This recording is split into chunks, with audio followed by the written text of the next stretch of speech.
So, John, I was looking on ChatGPT for a great place for us to visit, Yeah. and it referenced a few sites. And I said, wow, I've already been to Santorini. Now, there Oh, was no other context. okay. And it said, did you and Rosa have a favorite spot while you were there?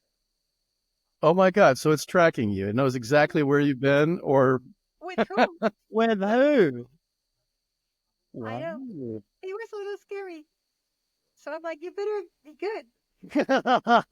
Shit, Rosa was like, what if it said, did you and Heather have a great time in Santorini?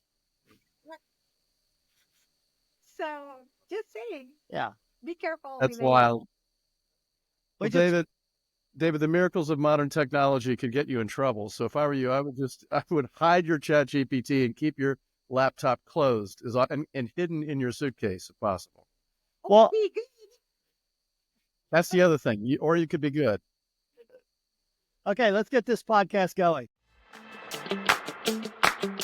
Welcome aboard Lifelines with David and John, your guide to charting the transformative course of crisis intervention and the game-changing 988 Lifeline. Well, welcome back to Lifelines, the 988 podcast with David and John. And whether you're watching us on YouTube or somewhere else, like, subscribe, join in the conversation. We're revisiting the legacy of crisis services and their advances, and also looking to the future of how they might develop in the era of 988. And today we've got a dear friend, an inspiration, and a colleague around the documentary film we made over these last 5 years. John, tell us a little bit about our guest today. Oh, it's so great to have Allie Robinson with us today. Allie is a health expert and an extraordinary one. She's a nutrition and running coach, as you mentioned, David.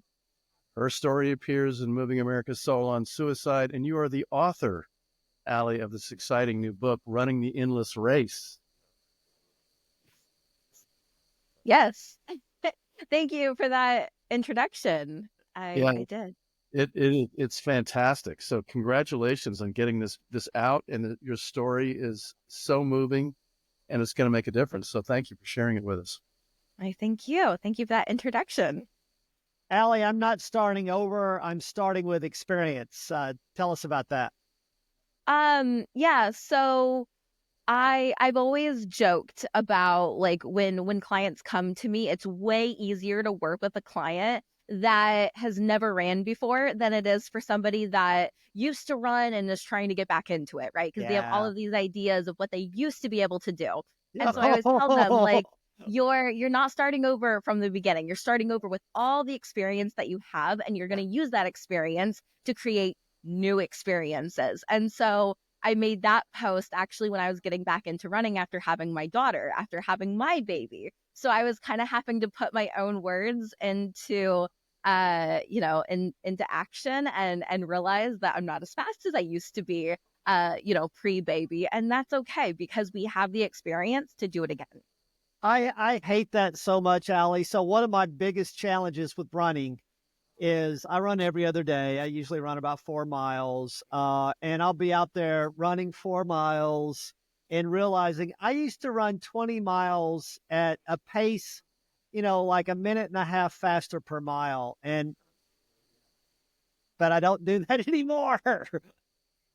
Yeah, I always joke that each decade, my clients need to establish new PRs because when you are 45 years old, you're not going to get the same PRs that you did when you were 25 years old. So each decade, the PRs reset. So it's fine, David. I love that. Reset the PRs. Okay, so Allie, one of the first things we do is try to get to know you a little better.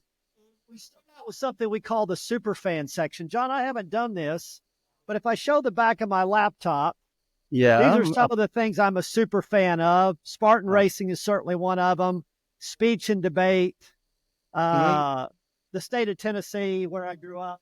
John, what are you a super fan of? Well, I was just in Los Angeles with my daughter, and it was a reminder of how much I love not only her, but Mexican food.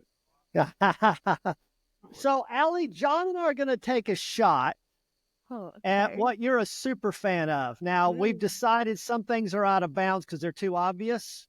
Yeah. But we both have a sheet of paper here. I got a blank piece of paper, John, and a pen. Let's write, John, and Allie's going to tell us who the winner is, if there is a winner. If I can get the top off this marker. Okay, I'm ready, John. What is Allie a super fan of? My God, that was quick, David. And David has a real skill that you're about to be acquainted with that not a lot of people have. But I'm going to show you mine first, and then Let's see yours, John. All right. Woo! Mermaids. That's out of left field, Allie. Is there any truth to that one, Allie? But I do like mermaid. I like all things like fantasy, so I'll accept a mermaid. I've got the red hair. I've got the whole like Ariel thing. You had a little bit of an Ariel, Oh, the Ariel thing. right? Yeah. I would have said Little Mermaid, but that was a little too much, too specific.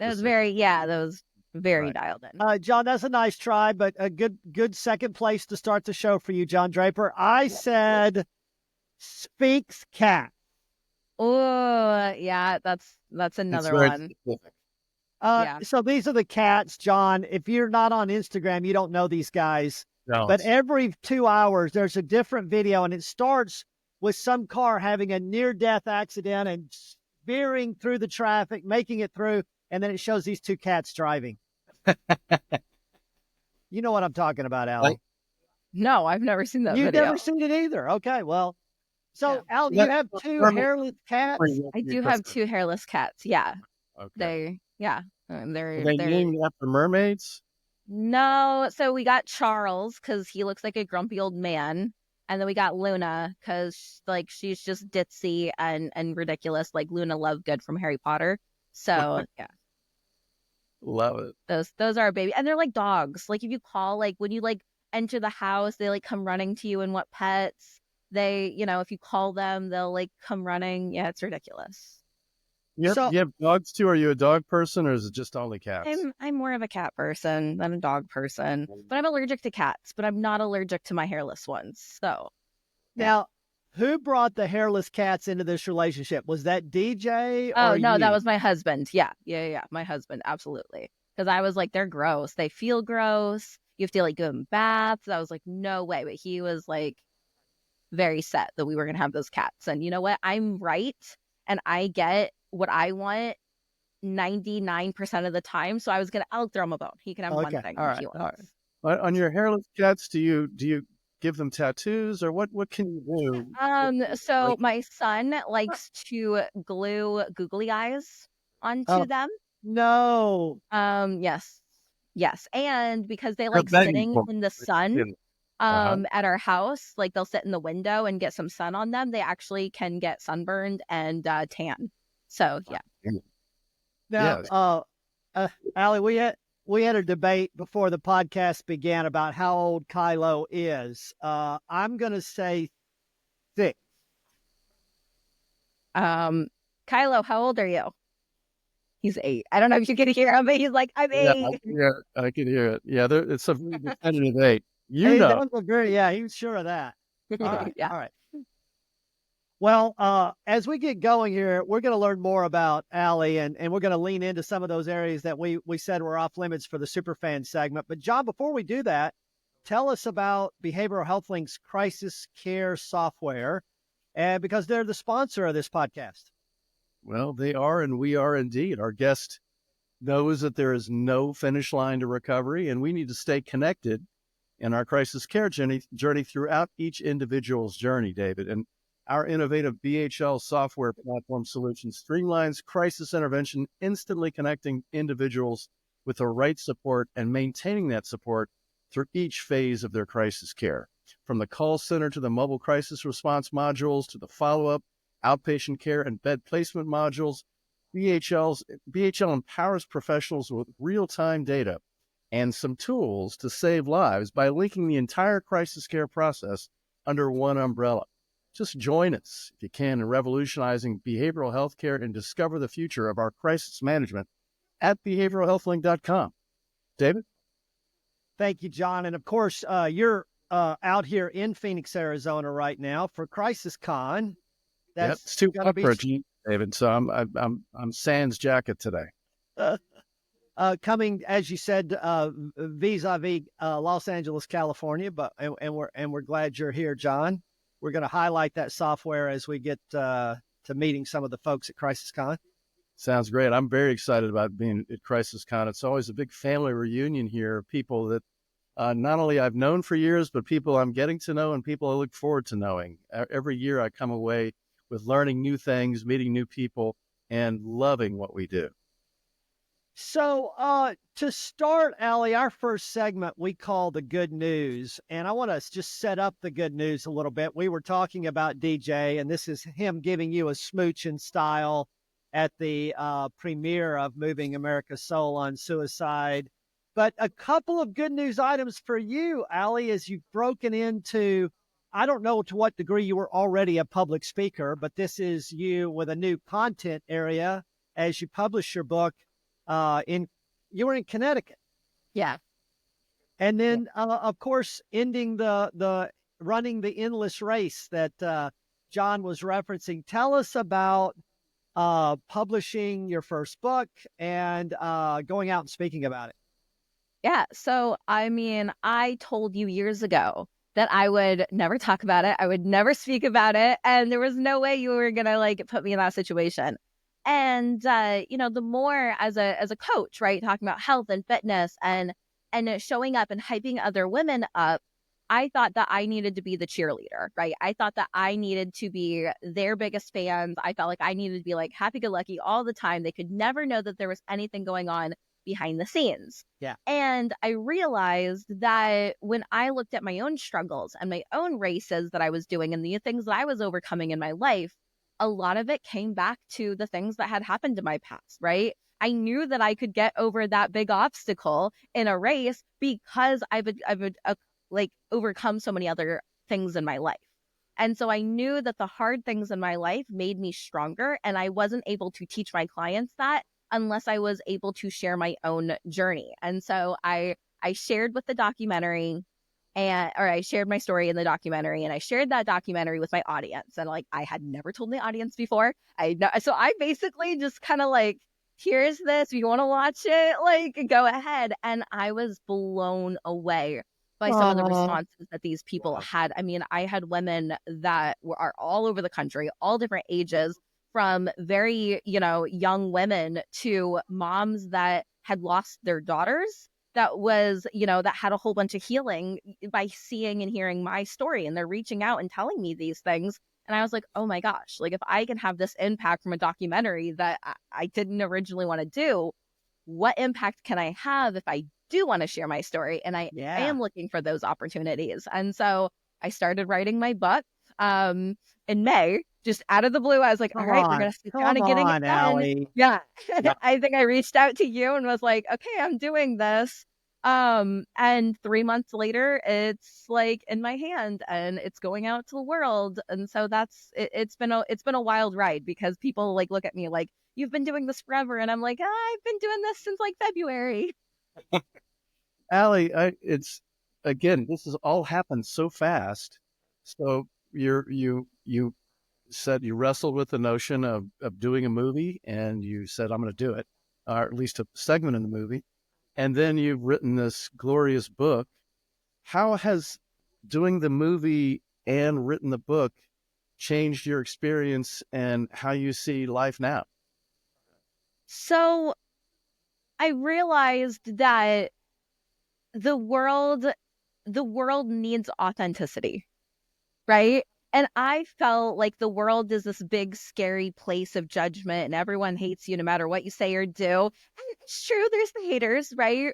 But the world needs and craves that we're sick of the highlight reels, right? When you're scrolling on Instagram, we're sick of the curated like pages. Like we want realness. And the more real that I've been, the better the world has responded. And so it's like, okay, well, it's time to take off the mask and just start being me, because that is going to get us so much farther than just kind of pretending everything is picture perfect all the time.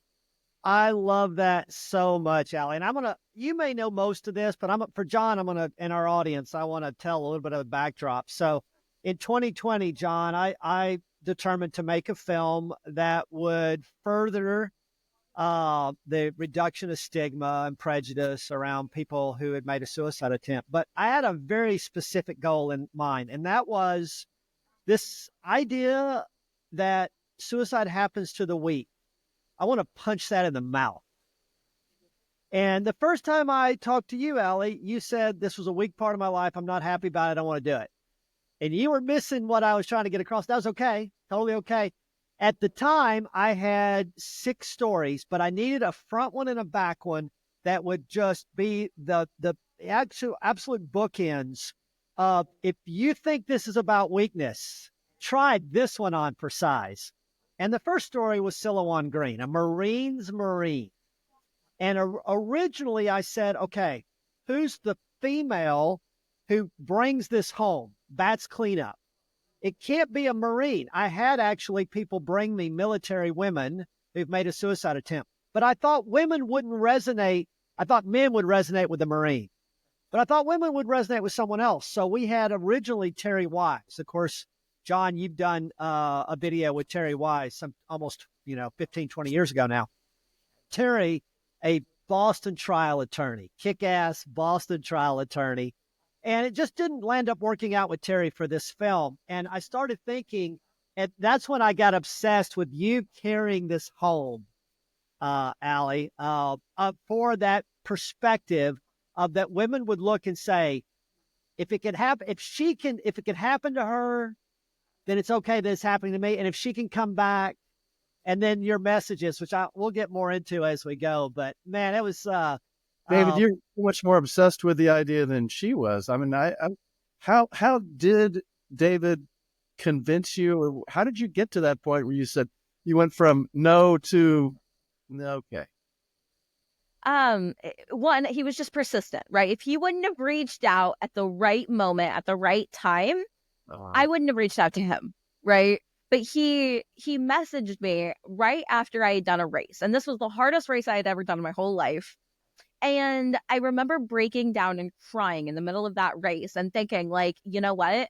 I survived so many hard things. I can get through this race. And I just remember thinking, like, oh my gosh, like, I have to teach my clients these things. I have to share my story, because my story is what is getting me through these hard moments. And David immediately messaged me and was like, oh my gosh, this would be like really incredible to add into the film. And I'm like, you know what, David, I think I have a story to tell. And that was it. Like, that was the moment. Yeah, but John, I had pushed it all the way to the point. I told Rosa, I'm going to outreach Allie one more time. And she said, what is she going to do? And I said, well, there's a 50% chance she's going to seek a restraining order with the police. That's right. Because I had just wouldn't let it go. But it's so glad. It's a fine line, David, between what Allie does, which is keep on running, and what you do, which is keep on pursuing. Yeah. Well, but Allie, you're making this out like you finished this hard race. If I recall, you won your division. Yeah. Come on. Yeah, so, and John, Allie and I are both wearing, this is my season pass shirt for Sparta. And Allie, what is that one? Is that Ultra? Yeah, this is the Ultra shirt. Of course it is. Which I got another Ultra coming up in like exactly 1 month. So, where's it at? South Carolina. All right. So, this takes us into our first segment, Allie, and that is, I asked the robots, John. I said, I've done supers, I've done sprints, I've done beasts. Can I do an ultra? And it said, yeah, that's a totally different thing.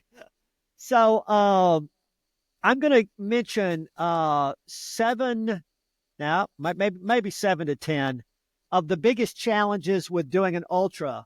And let's hear your quick response on, yeah, that was a challenge for me, not so much.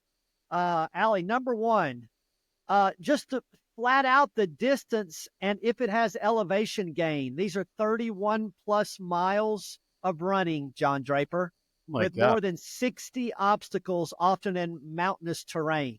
How much of that is the challenge for you, Allie? So as a flatlander, right, like in Florida, like the only hills we have are like the bridges going from the mainland to the beach. So anything with elevation gain is already a huge challenge. Mileage, no problem. You throw a mountain in there, oh God, I'm gonna struggle. Second challenge, time management and cutoffs. I'm not really aware of this, but it says you have to finish within strict cutoff times depending on the course. Yeah, so you have to get to like the halfway part at a specific point, or they're not going to let you continue. I've never struggled with that, but just the time management, right? Some people I think start way too fast and then really burn out and struggle. And if you find yourself crawling, it's going to take forever. But I do know people that have literally walked the whole thing at like a 16-minute mile pace and have done just fine and have met the cutoffs. So it really does take a little bit of knowing what your capabilities are. And, if it's slow and steady really the best thing, yeah, at the end of the day, it gets you a lot farther than burning out and crumbling. Allie, 16 minutes a mile for 31 miles. That's going to take all day. Oh my God. It's day regardless. Okay. So what's the difference between 9 hours and 12 hours? Really? Like, come on. There's no difference in that. All right. What about this one? Obstacle fatigue, especially carrying heavy objects, grip strength challenges like the twister and multi-rig, they accumulate. Is that an issue for you? Yeah, absolutely. So when I did my ultra, it not only was I really, really tired the second half of the race, but it also rained the second half of the race. And so all of those obstacles are now covered in mud and are wet. So I missed, I would say, at least a third of all of obstacles in the second half of the race because everything was so wet and muddy that, but you know what? You do your punishment, you do your burpees, you do your penalty loop, and you keep going, right? Like, that's the whole point of a Spartan race. Just because you fail an obstacle doesn't mean you're out. It just means you take your penalty and you keep on going. And you get stronger for it. John, I'm hearing a second book in all of this. Yeah. But I mean, you ran a race to write this book. I mean, this took you what, just a few months to do. I can imagine that you could write this perhaps while you're doing that 16 minutes per mile. You can be writing that entire time. Absolutely. Except we would like to place. So I probably will be going a little bit faster, but I ended my book. David, did you see what's the last line in my book? I don't recall. Shall I read it? Yeah. What's the last line in my book? Let's see. It is, don't forget to reflect on your progress. Celebrate your wins, no matter how tiny they might seem. Each milestone is proof of your hard work and dedication. Use those victories as fuel to keep you going and remind yourself why you started this journey. And what comes next? Oh, on the other side, there's one more. No, there should be one more sentence. Hold on. Why is there not? I think David crossed that one out. I don't know. Let me doubt. Wait a minute. This is, there is. Are we reading the wrong book? No. This is actually, I didn't get to the very last page.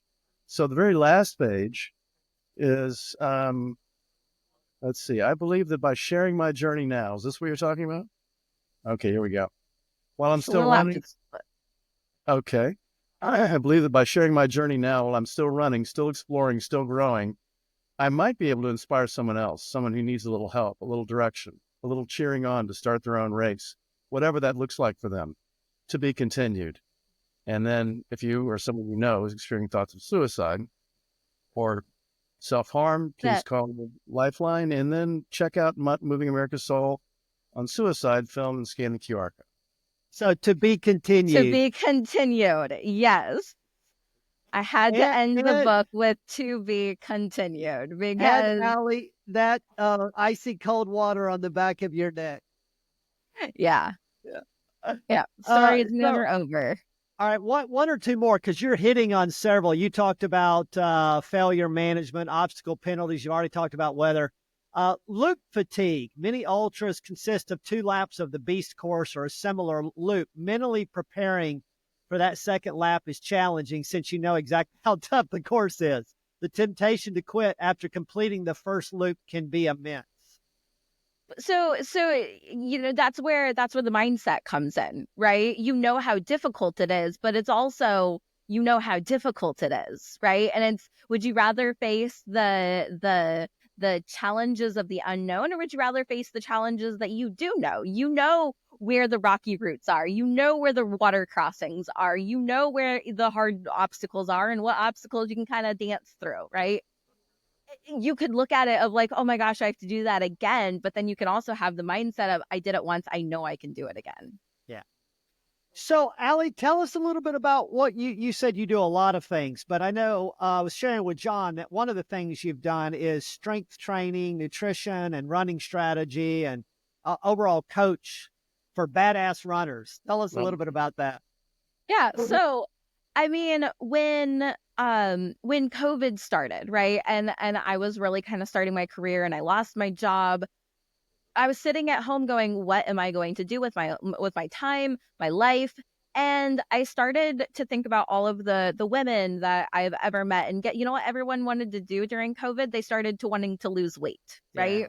And so I was like, ooh, I can get in on this, right? And so I created a Facebook group called Weight Loss for Runners.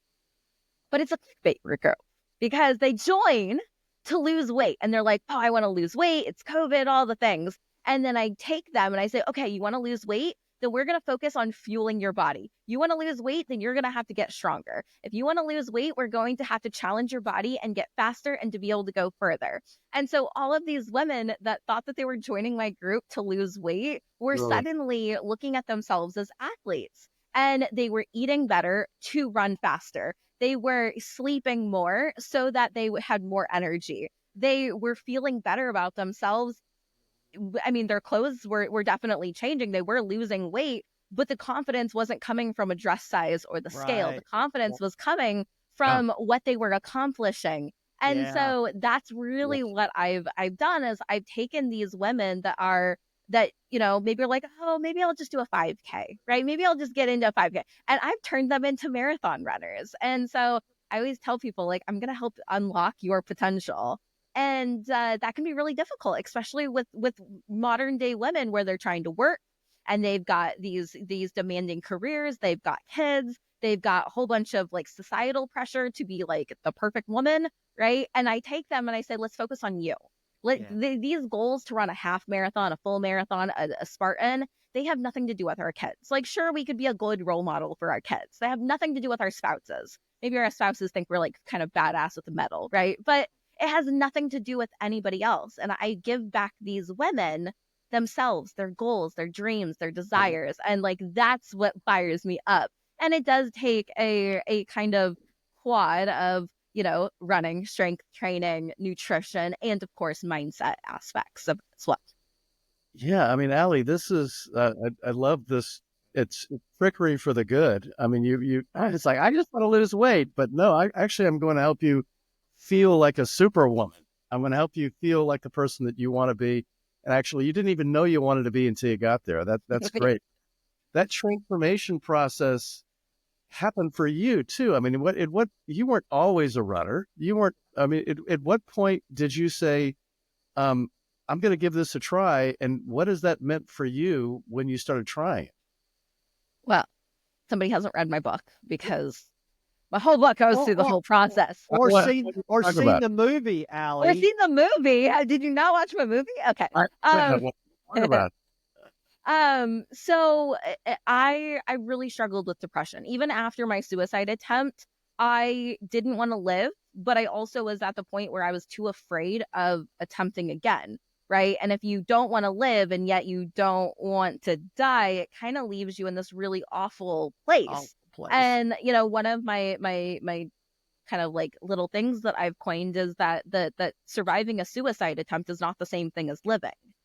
And it's true. And I felt like I lived on autopilot for a really long time. And, I met my husband and I had my son, and I felt like, okay, this is what you're supposed to do, right? You're supposed to, fall in love. You're supposed to, get better jobs. Like, this is, you're supposed to be happy.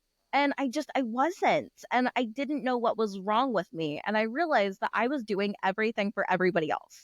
right? Like I was doing what I thought other people wanted from me, and I needed to do something for me, for myself. And I remember when I was little, my dad ran a marathon and he got a medal for it, right? And there's no medal for like doing laundry or cooking dinner or going to a 9 to 5 job or waking up with a baby in the middle of the night. But I was like, I could go get a medal and get acknowledged for all my hard work by running a marathon. And I was like, you know what?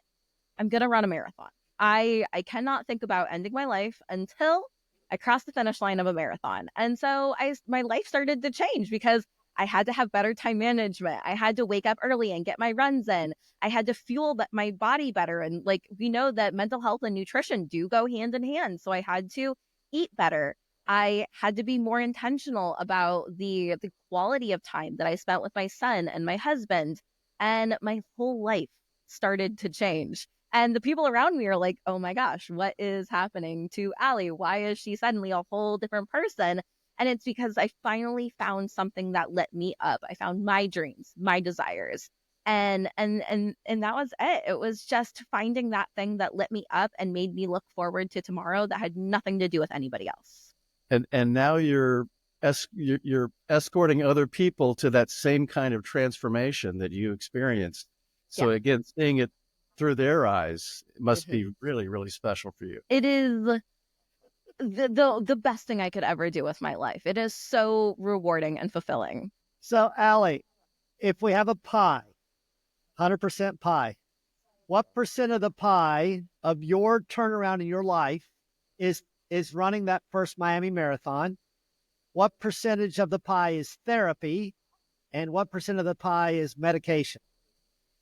So I've never been medicated, ever, against people telling me maybe I should, but I've never been medicated. I've done very little therapy.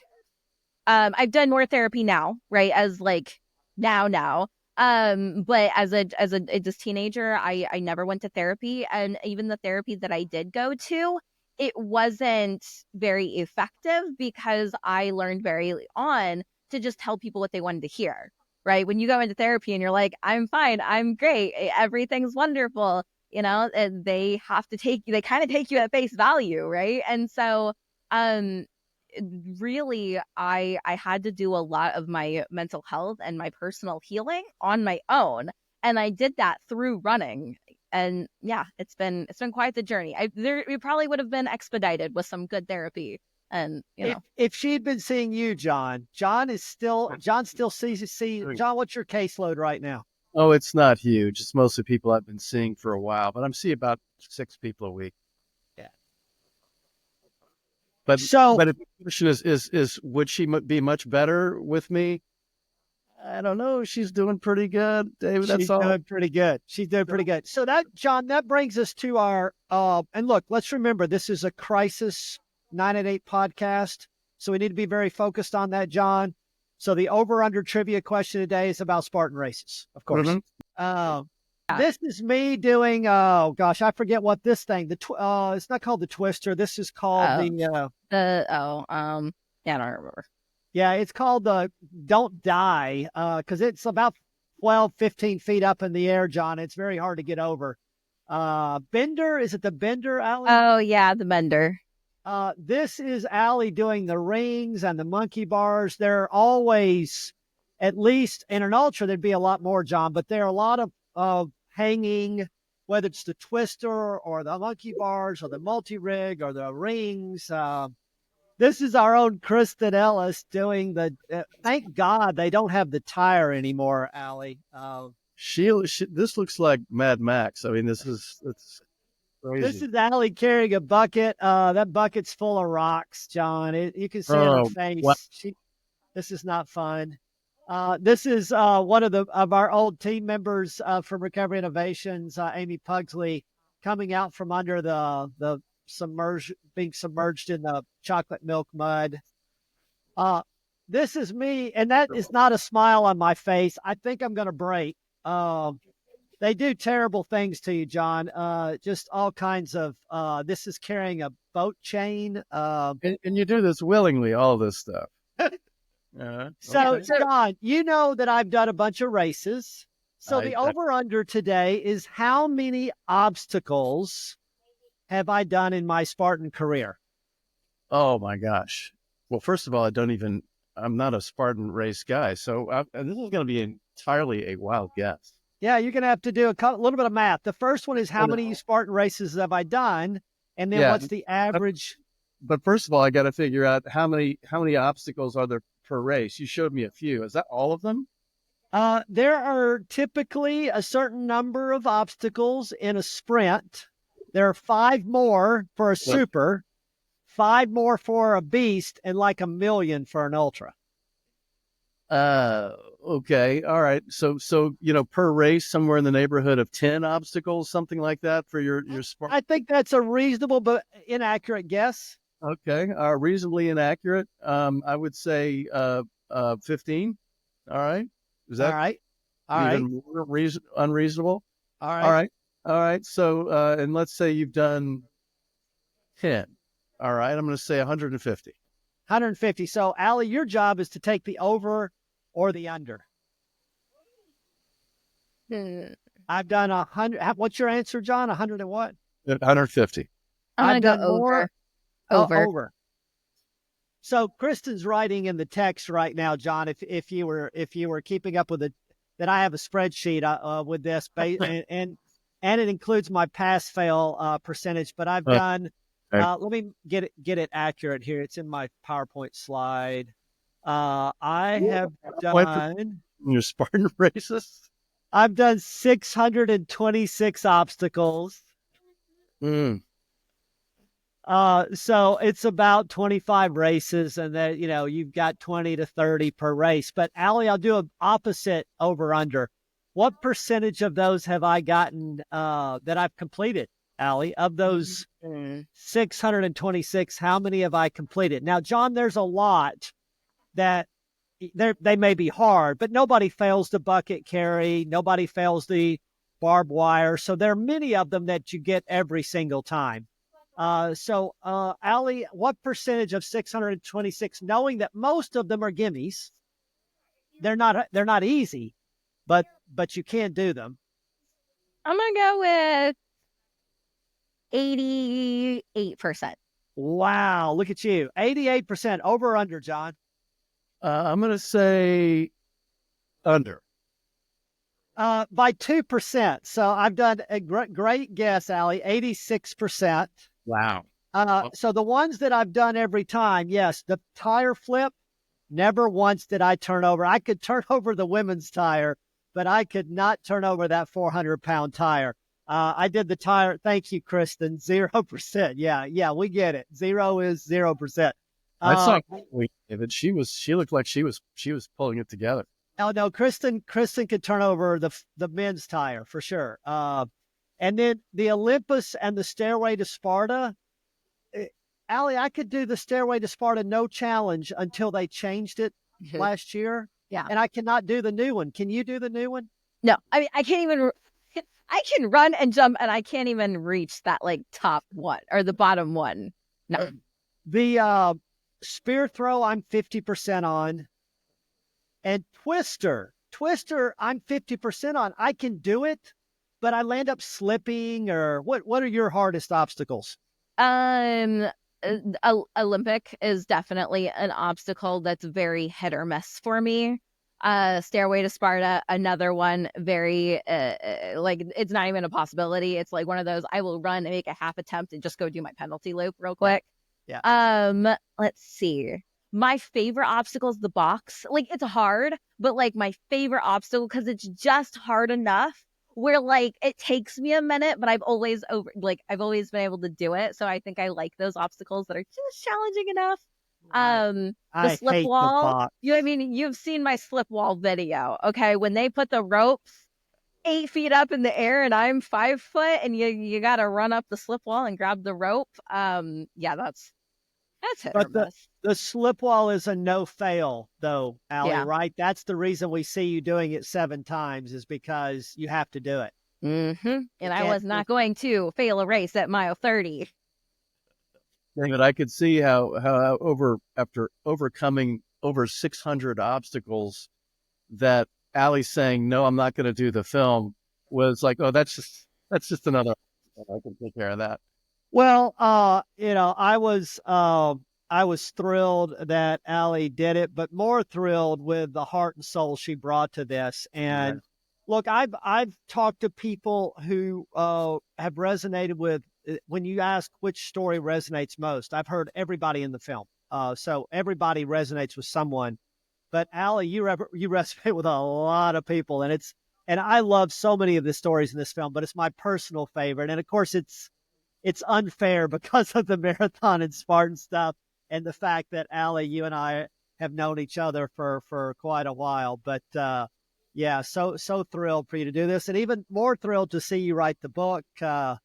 So what's next, Allie? Where do you go from here as you think through this journey? I mean, my next big challenge is that I'm doing a 100-mile race in December. Yeah. So that's the big thing. Like, that's like my next, like, okay, this is going to be like my mental challenge. This is going to take me back down my green hallway. And so there's that. I'm looking for a lot more, not looking, actually, I'm open-minded to the possibility of doing more speaking things, more things locally here in Miami. So I'm kind of looking into some volunteer positions for that and going to potentially to schools and speaking with other teenagers, since my attempt happened when I was 15. Obviously I connect a lot with young people. So that's really exciting. And yeah. There was a quote that I heard you say at one point was when David asked you about doing the film, you said no, but it was really a not yet. And it sounds like that you've had a few other not yet since then. Things like, I would never do the public speaking, or I wouldn't really get out, I wouldn't write a book. All those things you've done, and it sure makes me curious what other not yets are on the horizon for you. So, one day my husband, we were like sitting on the couch and watching a documentary about Mount Everest, right? And it was about the documentary of like all of the dead bodies on Mount Everest and them trying to like rescue those dead bodies and bring them home. And so after we watched this hour-long documentary, my husband turns to me and he goes, "Would you ever want to climb Mount Everest?" Because he knows I'm crazy enough that I probably would. And I said, no, like after just watching that documentary, I am not excited to spend thousands and thousands and thousands of dollars to go to my potentially icy death. And I was thinking about it, and I was like, you know what, though? If you would have asked me a year ago if I would have wanted to run a 100-mile race, I probably would have said no. 2 years ago, if David asked me if I wanted to be in the movie, I probably would. I did say no. And I realized that, life when I think about, suicidal ideation, and when I think about people that don't feel like there's a tomorrow worth living for, is we have no idea what is going to happen tomorrow, or who we're going to be, or what kind of opportunities are going to happen. And if we don't live to tomorrow, if we don't get the opportunity to wake up, we are never going to know. So while my answer might be no, I do not want to climb Mount Everest, it always will be not yet, because I have no idea who I'm going to be tomorrow. And I think that is just such a beautiful part of life. And I hope that more people get to kind of experience that not yet aspect of life. I imagine too, Allie, as a parent of two young kids, that sense of anything can happen and it could be magical is just such a beautiful message to be giving your kids. Yeah, absolutely. And I hope that, while I had a mom that was very kind of subservient to her kids, right? Her whole life wrapped around her children. And my whole life, I needed that strong role model, right? I needed that go-getter woman, and I didn't have that in my life. And so when I look at other moms around me and I see moms that kind of let go of their own dreams or goals to kind of be around their children, I wonder, like, am I doing the right thing? But then I look at my daughter and I don't want her to grow up and think that she has to let go of her dreams in order to be a great mom, or that, my son, I don't want him to grow up and thinking that his wife is just going to stay home and cook and clean. Like, no, he is going to have to be part of her achieving her dreams, because there's no way I could do the races that I do if it wasn't for my supportive husband. And so I have to be that role model. And if there's enough of us women changing that narrative of we can be kick-ass moms. Oh, am I not allowed to cuss on here? Sorry. We can be great moms and we can follow our dreams and we can be great business owners, right? Like I own a business, then the world is absolutely going to change. Amen. Allie, you referenced your husband. So one of the reasons you told me you didn't want to do this is, this has been years ago now, but you said, look, my husband doesn't even know this whole story. Well, he does now. So what was DJ's impression of the film coming to Salt Lake City? What has all this been for him? And how has this changed his views or not? What has that been like? So when I first mentioned it, right, he was very hesitant because he had the same ideas that I did, right? Of like, these women are looking up to you. Like, what are you going to tell them? And, there's things that I had to come clean about and I had to tell him about. And that was really difficult because you're with someone. I mean, I've been with my husband for 10 years. And to say like, there's things that you don't know about me. That's a really difficult conversation to have after 10 years. But he was so supportive and he's like, you know what? You tell people what you want to tell people. And he trusted me to kind of narrate my story in a way that was going to not only be a representation of me, my business, but also it's a representation of him, right? And he trusted me to do that. And that felt really good to kind of have his support. And I was not going to go to Salt Lake City without him. So I am so thankful to David for letting him come and crash our party a little bit. But I needed him. I'm still healing from the things. I locked what happened to me when I was 15. I locked it in a box and, telling my story really resurfaced some of these things. And you hear it in my voice. That was like one of the things is that I'd never told I had not yet spoken to my husband when I was in that hotel room telling my story. And so if you watch the film, you can like hear the catches in my voice where I start to get emotional because these were things that I hadn't talked about in years and years and years. And so when I went to the film premiere in Salt Lake City and my husband was there, he got to see me like process those emotions and heal in real time. I talk about in my book, like watching, like sitting in that theater and having his arm around me and my daughter was sleeping in her stroller next to us. And we were like watching this film. Like it was such a healing moment and I needed him there with me. Like I needed him to experience that and go through that healing with me. And it was almost just a really good bonding experience for us. So I'm really grateful that he was there and supportive through the whole thing. And, he loves my book. I made him cry a million times, which, I'm sorry to make a man cry, but it's been a really great journey. Hey, last question for me, Allie. The chapter about the mold. Tell John a little bit about the mold and some of the challenges of growing up with what other piece related to the mold. I was looking for your brother's name, and his Facebook page is still Monkey Boy. What is going on, Allie? Yeah. I don't think he's ever been on Facebook in years, but yeah, apparently Facebook's not the cool thing for the kids nowadays. Okay, we're all a little outdated. But yeah, I think it's, especially when it comes to moments where we consider suicide, it's never one thing, right? And I felt like, we don't want to start a book with like once upon a time. I was born in 1995. But at the same time, it's those little things that kind of build up and accumulate that create your story, that create those moments of like, I don't know if I can do this anymore. And part of that story is the moldy house. I had a house that, is this beautiful house my parents purchased, like I say, like a white picket fence suburbia, right? Like the American dream house, but it leaked and it flooded every time it rained. And granted, it only rains like twice a year in Arizona, but when it does, it rains. And every time it did that, our basement flooded. But then you've got all the heat of Arizona, like mold started to grow in the basement. My little sister ended up getting incredibly sick which then led to my mom always being in the hospital with my little sister. My dad was always at work. And a lot of the responsibilities of taking care of my younger brothers and cooking and cleaning, like that landed on my shoulders. And that, then kind of set off the series of unfortunate events.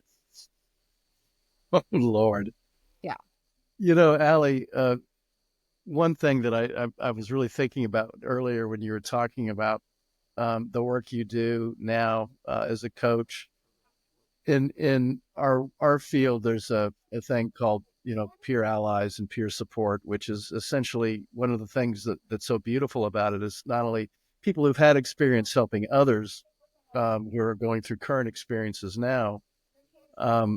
It's a two-way benefit because the person who not only is receiving the assistance is helped, but the person who's providing the assistance is also helped. And that's really true of our profession in general. I think all of us feel good and fulfilled by the work that we're doing for others. But the work that you're doing now sounds like it's a real virtuous cycle because, this is so transformative for you, going through, realizing how important nutrition, being strong, being healthy, running, all of those things do for you. And now you're seeing it in other people and it transforms them. And I'm wondering how that continues to build your confidence and your sense of purpose in this world now. How does it feel for you doing this work?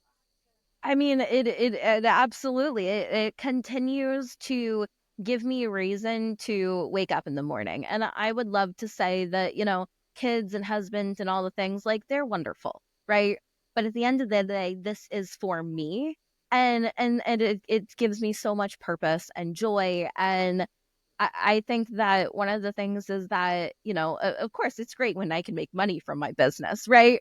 But it was never about the money, right? Like, I wake up not thinking like, oh, I got to go get my paycheck today. It's no, like, who do I get to help? Who am I going to inspire? Who's going to cross the finish line? Because I was able to help them in whatever way I could. Like, that's what lights me up. I loved how when you said, and kids, you're raising kids are wonderful. And I heard Kylo in the back, maybe Kylo was saying, yeah, it's wonderful, right? I think he just tunes me out, right? Because that's the thing is this really opened up the door. I mean, like, in my little, like, 2-bedroom Miami house, which they're all like small little shacks on the beach. There's no hiding. When I do like podcast interviews, when I was, in the process of editing my book, like, he overheard those conversations. We had to have conversations that I was not prepared to have with an 8-year-old. And yet, like, he didn't judge me, right? He didn't say, well, you're a terrible mom because you went through all those things. He goes, okay, well, that's who you are. That's part of your story.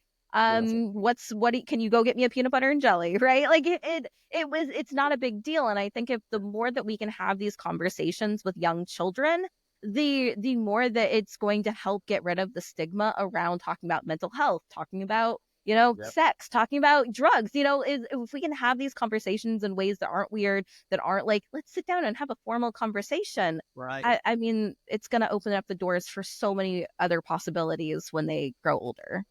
Well, Allie, you found what lights you up, and you're lighting up other people with it. We love it. Thank you so much for joining us today. And John, that brings us to the absolutely true tales of Behavioral Health Link. I don't know if are you sitting down, John? Are you ready for this one? I'm locked in. I'm strapped in. I'm good to go. This is actually a picture I found on Allie's dad's Facebook page where grandpas have taken over and run the kids out. But this is Allie and Zoe and CJ. And your youngest brother's name, Allie? Logan. Yeah. Logan. Yeah. Logan. So Logan, this is an actual picture, John, of Take Your Family to Work Day. I think this was about, what do you think, Allie? 2011 or 12, maybe? Yeah, he was little. And so Chris was bringing the kids around through the office, and Logan walks right out. He had to be 4, maybe, Allie. Yeah. He That's walked up to me and I bent down, stooped down right to him and was talking to him. And he said, "Where are the laser guns at?"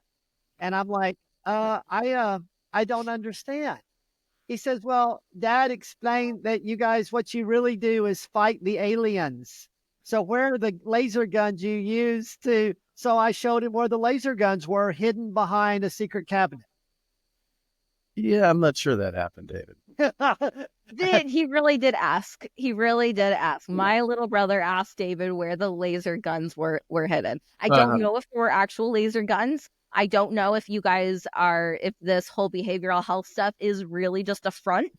Yeah, But yeah, he did. yeah. Well, I mean, somebody's going to keep the aliens at bay, so thank you, David. Somebody has to do that. So, John, that brings us to some plain truth. I think it's time to hear it, David. Can you roll some out for us? I'm going to roll some out, John, because and Allie almost just gave the plain truth to start.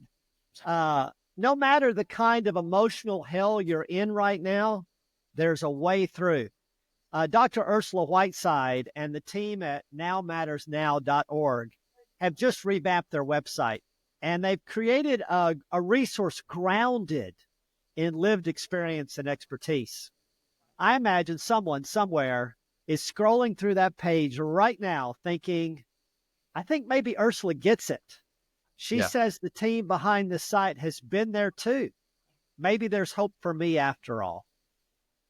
Last month, Moving America's Soul on Suicide reached a significant milestone, surpassing 1 million views on YouTube, an achievement that more than 6,000 mental health videos over the past 2 decades have not attained. However, soon after, the video was flagged as inappropriate for youth following a complaint that the documentary referenced the methods of suicide in some of the stories, raising concerns about imitation. As a result, YouTube placed a black box over the film, requiring viewers to click through a warning to access it. Now, thanks to the efforts of Kana Inamoto, whose daughter Reina was filmed for the documentary, we were able to meet with YouTube's leadership to make our case for dropping that black box.